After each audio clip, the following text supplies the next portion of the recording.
Hello, welcome to Shop Talk. We're going to look at a 575 XP with the X Torque motor in it.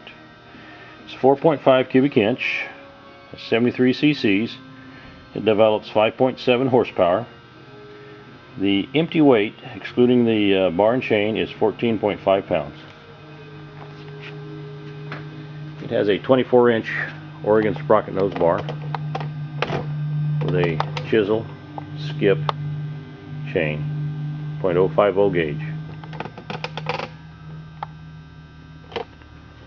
It's used, and it does have the usual dings of a used chainsaw. A working chain brake.